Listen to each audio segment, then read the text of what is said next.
नमस्ते। Previous classes में हमने जेनेटिक्स के बारे में थोड़ी सी चर्चा की थी। तो जो जेनेटिक्स होता है वो इनहेरिटेंस और वेरिएशंस दोनों से मिलके बना हुआ एक वर्ड है, जेनेटिक्स, आनुवंशिकी।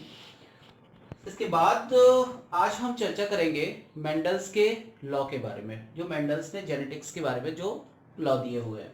उससे पहले मेंडल ने बैक क्रॉस और एक टेस्ट क्रॉस, ये दोनों के बारे में बताया कि बैक क्रॉस क्या होता है और टेस्ट क्रॉस क्या होता है। बैक क्रॉस में क्या होगा, जब भी हम कोई पेरेंट्स लेंगे तो पेरेंट्स जो हमने होमोजाइगस पेरेंट्स लिया हुआ है, मान के चलिए एक आपने यहां पर आर लिया और एक लिया आपने एक आपने व्हाइट लिया। अब ये जब भी आपस में क्रॉस करेगा तो क्रॉस करने के बाद क्या बना, F1 जनरेशन जो हमारी ये बनी, क्या ये तो पेरेंट्स हो गए, इसके बाद ये बनी F1 जनरेशन। F1 जनरेशन जो बनी ये कैसी बनी, हेट्रोजाइगस बनी। अब यहां पर एक कैपिटल आर है और एक स्मॉल आर है। यहां पर हमने ये डोमिनेंट कैरेक्टर को तो कैपिटल आर से रिप्रेजेंट किया, रिसेसिव कैरेक्टर को स्मॉल आर से प्रेजेंट किया। दोनों को जब मिला के इसका जो गैमीट बना, F1 जो जनरेशन बनी वो कैसी बनी, कैपिटल आर और स्मॉल आर, यानी कि ये हेट्रोजाइगस थी। ये होमोजाइगस है पूरी तरह से, ये भी होमोजाइगस है, ये कैसी है, हेट्रोजाइगस। तो यहां पर जब हम बैक क्रॉस की जब चर्चा करेंगे तो बैक क्रॉस में क्या होगा, जो F1 जनरेशन जो हमको मिली हुई थी, इस F1 जनरेशन का जो क्रॉस है वो हम डोमिनेंट कैरेक्टर के साथ में करवाते हैं। डोमिनेंट कैरेक्टर जो भी प्रभावी लक्षण वाला होगा उसका क्रॉस F1 जनरेशन के साथ में करवाएंगे तो हमको किस तरह के जनरेशन प्राप्त होगी। जो F2 जनरेशन मिलेगी वो हमको, ये F2 जनरेशन मिली हुई है यहाँ पर, तो किस तरह से मिलेगी। तो इसमें यही है, when F1 hybrid is crossed with its parents is called back cross। F1 जो जनरेशन है उसका क्रॉस किसी पेरेंट्स के साथ में जब हम करवाएंगे तो वो हमको कैसा, तो क्या होगा, वो बैक क्रॉस होगा। ऐसे भी बोल सकते हैं, crossing F1 hybrid with parents of dominant character. F1 hybrid with pair cross dominant character, dominant character वाले के साथ में जब हम क्रॉस करवाते हैं तो हमको produce all organism with dominant character in F2 generation. हमको जो भी मिलेंगे वो डोमिनेंट कैरेक्टर वाले मिलेंगे, प्रभावी लक्षण वाले ही सभी मिलेंगे 100%। कैसे, इसको हम एक एग्जांपल से समझ सकते हैं। जैसे यहां पर हमने लिया F1 जनरेशन के अंदर कैपिटल आर और स्मॉल आर, ये हमारी F1 जनरेशन मिली हुई है। जैसे मैंने आपको बताया था अभी, इस तरह का जब हम लेंगे क्रॉस करवाएंगे तो एक कैपिटल आर एक स्मॉल आर मिलेगा, ये F1 जनरेशन मिलेगी। इसी F1 जनरेशन को हमने यहाँ पे लिया हुआ है। अब इस F1 जनरेशन को का जो हमने क्रॉस किससे करवाया हुआ है, किसी डोमिनेंट कैरेक्टर वाले के साथ में। ये डोमिनेंट कैरेक्टर हो गया। यदि हम यहाँ पे ऐसे बात करें, इसकी स्मॉल आर की बात करेंगे तो ये रिसेसिव कैरेक्टर हो जाएगा। तो ये डोमिनेंट कैरेक्टर के साथ में हम इसको क्रॉस करवाते हैं। डोमिनेंट कैरेक्टर यानी कि जो भी इसमें जो मैंने कल प्रीवियस क्लासेस में बताया हुआ था, जो रेड कलर है वो डोमिनेंट है और व्हाइट कलर कैसा है, रिसेसिव कैरेक्टर है। तो डोमिनेंट कैरेक्टर के साथ में जब हम इसको क्रॉस करवाएंगे तो इस तरह से बनेगा, एक कैपिटल आर यहां से आया, एक कैपिटल आर यहां से आया, तो क्या बन गया, ये रेड कलर बन गया। ऐसे ही जब हम यहां से लेंगे इसको, एक स्मॉल आर यहां से आएगा और एक कैपिटल आर यहां से आएगा, तो ये कैसा बन गया, इसमें भी क्या आ रहा है, रेड आ रहा है, वो कैपिटल आर आ रहा है और स्मॉल आर आ रहा है। तो कैपिटल आर स्मॉल आर के ऊपर क्या होता है, डोमिनेंट होता है। तो ये भी किस तरह की जनरेशन बनेगी, कलर कैसा आएगा, इसमें भी रेड आएगा। अब हम इधर लेके चलते हैं, तो एक कैपिटल आर इधर से लिया और एक इधर से लिया, स्मॉल आर लिया, एक कैपिटल आर इधर से लिया, एक स्मॉल आर इधर से लिया, तो ये कैसा बन जाएगा, ये भी रेड बन जाएगा। अब एक हमने कैपिटल आर इधर से लिया और एक कैपिटल आर इधर से लिया, सॉरी इसमें गलत है, एक कैपिटल आर इधर से लिया, तो ये कैपिटल आर और कैपिटल आर वाला बन गया। तो कैपिटल आर हम हो जाएगा, ये भी कैसा बन जाएगा, रेड। तो इस तरह से देखिए, ये भी रेड, ये भी रेड, ये भी रेड और ये भी रेड। यहां पर जितनी भी F2 जनरेशन के अंदर जितने भी चाइल्ड बनेंगे वो सब कैसे बनेंगे, ऑफस्प्रिंग कैसी होगी, सभी रेड होगी। कह सकते हैं यहां पर 100% किस तरह की बन रही है, रेड बन रही है। किसमें, बैक क्रॉस के अंदर।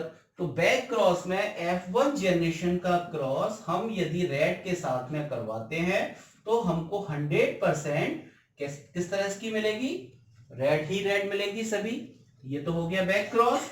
इसके opposite test cross. Test cross में क्या करवाएंगे हम, यहां पर इसको एक तो इस तरह से भी समझ सकते हैं ये, और इसका एक इजी वे भी होता है चेकर बोर्ड। चेकर बोर्ड से भी हम ये डायग्राम बना लेते हैं तो बहुत इजी हो जाता है। चेकर बोर्ड से भी देख लीजिए आप, इस तरह से मैंने बनाया। अब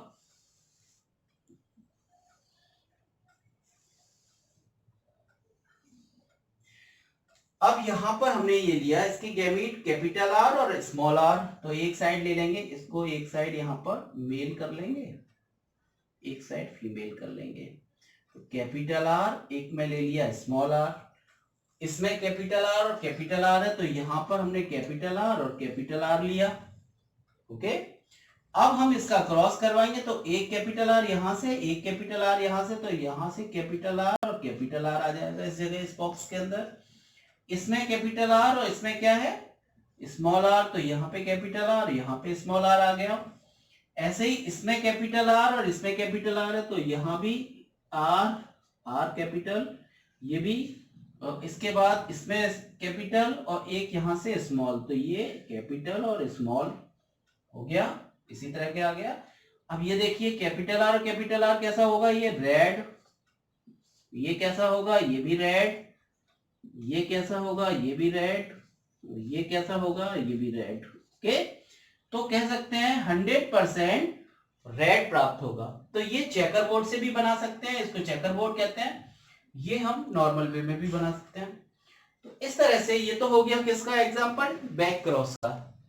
बैक क्रॉस में 100% रेड हमको प्राप्त होते हैं। अब इसके अपोजिट हम लेते हैं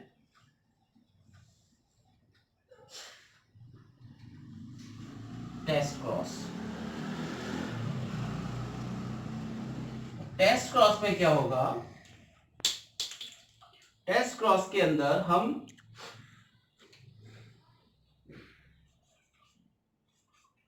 इस F1 जनरेशन का क्रॉस, क्रॉस के लिए लगाया, रिसेसिव कैरेक्टर के साथ में करवाते हैं।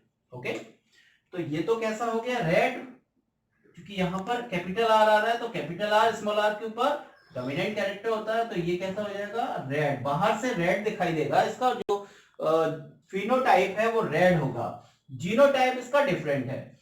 दूसरा ये वाला जो है, इसमें स्मॉल आर और स्मॉल आर आ रहा है, दोनों में स्मॉल आर आ रहा है, तो ये कैसा दिखाई देगा, व्हाइट कैरेक्टर।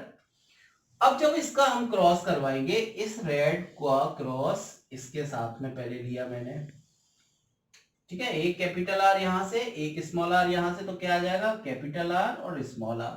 कैपिटल आर और स्मॉल आर क्या दिखाई देगा, रेड, क्योंकि इसमें कैपिटल आ रहा है, कैपिटल आर आ रहा है, तो वहां पर रेड दिखेगा। दूसरा हमने यहां से लिया स्मॉल आर और इधर से ही एक आर लिया स्मॉल आर, तो ये कैसा हो गया, स्मॉल आर हो गया। तो ये दोनों में स्मॉल आर है, तो ये कैसा दिखेगा, व्हाइट। अब इधर से लेते हैं, एक आर यहां से लिया और एक कैपिटल आर इधर से ले लिया पहले, तो ये कैपिटल आर और स्मॉल आर, ये कैसा कैपिटल आ गया चूंकि इसमें, ये कैसा दिखेगा, रेड। अब हम यहां से लेते हैं, एक आर इधर से लिया और एक आर, एक कैपिट इधर से ले लिया, तो एक capital R, sorry small R और स्मॉल आर, तो ये वाला स्मॉल आर और स्मॉल आर, ये दोनों में स्मॉल आर है, तो कैसा दिखेगा, व्हाइट। ओके, तो ये देखिए रेड व्हाइट व्हाइट और रेड, यानी कि 50% जो चाइल्ड प्राप्त होगा वो रेड होगा और 50% व्हाइट। ये किसमें प्राप्त होगा? टेस्ट क्रॉस के अंदर। The offspring the organism having different genotype as same phenotype. F1 hybrid cross recessive plants के साथ में F1 का हम क्रॉस करवाते हैं रिसेसिव प्लांट्स के साथ में, तो जो रेशियो है वो हमको 50% प्राप्त होता है। 50% हमको मिलेगा। तो इस तरह का ये वाला जो मैंने यहाँ पर एग्जांपल बताया हुआ है, ये किसका है? टेस्ट क्रॉस का। पहले बताया हुआ था वो बैक क्रॉस था। ये ध्यान रखना, ये 100% दोनों में से एक जरूर आता है 12th के एग्जामिनेशन में, बैक क्रॉस और टेस्ट क्रॉस के अंदर। अब इसको भी हम चेकर बोर्ड से लेंगे। चेकर बोर्ड से बहुत इजी हो जाता है डायग्राम, समझ में भी थोड़ा सा इजीली आ जाता है चेकर बोर्ड से। तो यहां पर मैंने अब यहां पर लेंगे कैपिटल आर स्मॉल आर, यहां पे लेंगे स्मॉल आर, ओके। एक मेल का बना लिया, एक फीमेल का बना लिया। अब ये कैपिटल आर और स्मॉल आर, ऐसे इसमें स्मॉल आर, ऐसे इसमें कैपिटल आर, ऐसे इसमें स्मॉल आर और small R, okay. Capital R ये इस तरह से। अब ये कैपिटल आर जिसके अंदर आ जाएगा वो तो रेड, ये भी रेड, और ये कैसा? व्हाइट, और ये भी व्हाइट। तो इस तरह से यहां पर 50% रेड और 50% व्हाइट, इस तरह का आपको जो ऑफस्प्रिंग है वो प्राप्त होता है। तो ये टेस्ट क्रॉस और बैक क्रॉस के अंदर होता है। अब इसके बाद ये मेंडल ने पहले बताया हुआ था कि टेस्ट क्रॉस किस तरह से होता है। जब हम उसको डोमिनेंट कैरेक्टर के साथ में F1 जनरेशन को कराते हैं तो उसको बैक क्रॉस कहा जाता है, और जब हम रिसेसिव कैरेक्टर के साथ में उसको क्रॉस करवाएंगे तो उसको टेस्ट क्रॉस बोलते हैं, ओके।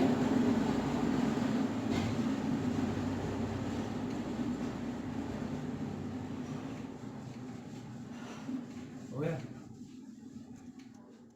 तो यहाँ पर हम मेंडल्स के लॉ ऑफ इनहेरिटेंस की चर्चा करेंगे। मेंडल ने इनहेरिटेंस से रिलेटेड कुछ लॉ दिए हुए हैं जिसके अकॉर्डिंग ही जो जनरेशन हमको प्राप्त होती है प्लांट्स के अंदर। तो यहाँ पर जो मेंडल ने जो लॉ दिए हुए थे वो दो लॉ दिए हुए थे, लॉ ऑफ सेग्रीगेशन और लॉ ऑफ इंडिपेंडेंट असॉर्टमेंट। ये दो मेंडल ने दिए होते, लेकिन कुछ साइंटिस्ट ने जो लॉ ऑफ डोमिनेंस के आधार पर इनका एक लॉ और बाद में उसको ऐड कर दिया, जिसको हम कहते हैं लॉ ऑफ डोमिनेंस।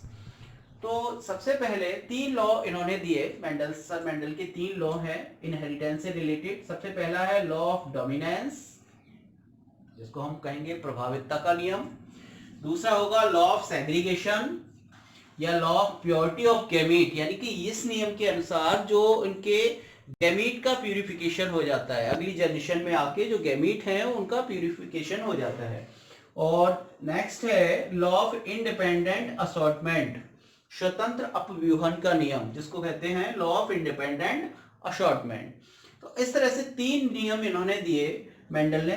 तो यहां पर हम सबसे पहले चर्चा करेंगे लॉ ऑफ डोमिनेंस की, प्रभावितता का नियम, जिसको कहते हैं प्रभावितता का नियम। तो इसके नियम के अकॉर्डिंग जब हम किसी डोमिनेंस कैरेक्टर वाले प्लांट्स को रिसेसिव कैरेक्टर वाले प्लांट्स के साथ में क्रॉस करवाते हैं, यानी कि जब हम किसी प्रभावी लक्षण वाले पौधे को अप्रभावी लक्षण वाले पौधे के साथ में क्रॉस करवाते हैं, उसको फर्टिलाइज करते हैं, तो हमको जो F1 जनरेशन प्राप्त होती है, इसमें प्रभावी लक्षण वाला जो प्लांट्स है उसका जो लक्षण है वो हमको दिखाई देगा। इसी के आधार पर हम कहते हैं कि प्रभावितता का नियम या law of dominance.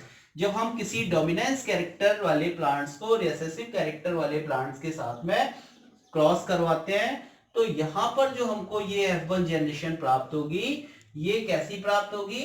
Dominant character वाली प्राप्त होगी। यानी कि मान के चलिए हमने यहाँ पर रेड प्लांट लिया, माना मैंने, रेड भी ले हो सकता है टॉल भी हो सकता है। तो रेड प्लांट हमने लिया जिसको हमने आर, कैपिटल आर से इंडिकेट किया।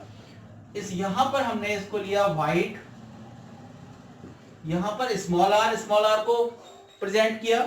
जब इन दोनों को हम क्रॉस करवाएंगे तो एक आर यहां से आया, एक स्मॉल आर यहां से आया। तो ये वाली जो F1 जनरेशन हमको आपस में प्राप्त हुई है, जनरेशन मिली है, इसमें एक कैपिटल आर है और कैपिटल आर स्मॉल आर के ऊपर प्रभावी होता है, डोमिनेंट कैरेक्टर होता है। तो इस तरह से ये वाला जो प्लांट हमको प्राप्त होगा वो कैसा होगा, रेड कलर का प्राप्त होगा। अब इसमें दो चीज है, एक तो इसका फिनोटाइप है और एक जीनोटाइप है, जो मैंने प्रीवियस क्लासेस में बताई थी। फिनोटाइप और जीनोटाइप क्या होता है, तो देखने में तो ये भी रेड दिख रहा है, ये वाला भी रेड है और ये वाला भी रेड है, लेकिन इसके जो जीन है वो कैपिटल आर और कैपिटल आर है, इसके जो जीन है वो कैपिटल आर और स्मॉल आर है। तो इसका फिनोटाइप तो दोनों प्लांट्स का सेम हो गया, लेकिन इसका जीनोटाइप दोनों का बदल गया। इसका जीनोटाइप कैपिटल आर है, इसका जीनोटाइप कैपिटल आर और स्मॉल आर है। तो इस तरह से जीनोटाइप और फिनोटाइप क्या होता है, देखने में तो बाहर से देखने में तो वो रेड फ्लावर वाला है, लेकिन उसके अंदर जो जीन है वो चेंज है इससे। तो इस तरह से ये जो है वो प्रभावी लक्षण वाला हमको F1 जनरेशन में प्राप्त होगा।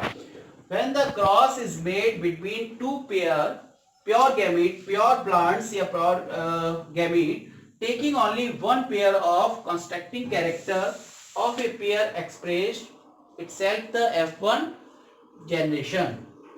इस तरह से जब हम दो अलग अलग लक्षण वाले प्लांट्स को आपस में क्रॉस करवाते हैं तो हमको जो F1 जनरेशन में जो गैमीट प्राप्त होते हैं, जो जनरेशन प्राप्त होगी वो डोमिनेंट कैरेक्टर वाली हमको प्राप्त होगी। ये इनका मेंडल का फर्स्ट लॉ कहता है। लॉ ऑफ डोमिनेंस क्या कहता है, जब हम दो अलग अलग लक्षण वाले प्लांट्स को आपस में क्रॉस करवाते हैं तो जो लक्षण प्रभावी होगा वो हमको F1 जनरेशन में दिखाई देगा। अब प्रभावी लक्षण वहां पर उपस्थित तो होगा लेकिन वो शो नहीं होगा, हमको दिखाई नहीं देगा। यहाँ पे उपस्थित तो है, ये स्मॉल आर हमको उपस्थित तो हो रहा है, दिखाई, लेकिन प्लांट्स के अंदर वो नहीं दिखेगा, फ्लावर के अंदर हमको शो नहीं होगा। तो इस तरह से ये लॉ ऑफ डोमिनेंस कहता है, जब हम दो अलग अलग लक्षण वाले प्लांट्स को आपस में क्रॉस कराते हैं तो जो डोमिनेंट कैरेक्टर वाला प्लांट्स होगा उसका लक्षण हमको नेक्स्ट जनरेशन में शो होगा, F1 जनरेशन के अंदर शो होगा। तो ये तो हो गया इनका फर्स्ट लॉ। इसके बाद यहां पर हम केवल अभी दो लॉ की चर्चा करेंगे, एक लॉ को नेक्स्ट वीडियो में लेंगे क्योंकि वो थोड़ा सा बड़ा है। तो इस तरह से एक तो ये हो गया लॉ ऑफ डोमिनेंस कैरेक्टर। दूसरा है law of segregation. Law of segregate क्या करेगा, लॉ ऑफ सेग्रीगेशन में क्या होगा,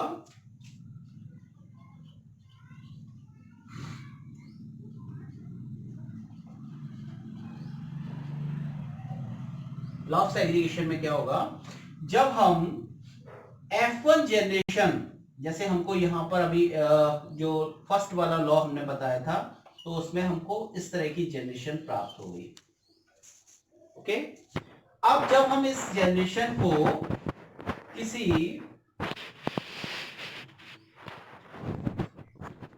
के साथ में भी क्रॉस कराते हैं, प्योर गैमीट के साथ में क्रॉस करवाते हैं, कैपिटल आर, सॉरी हाँ, इसको F1 जनरेशन के साथ में ही क्रॉस कराते हैं।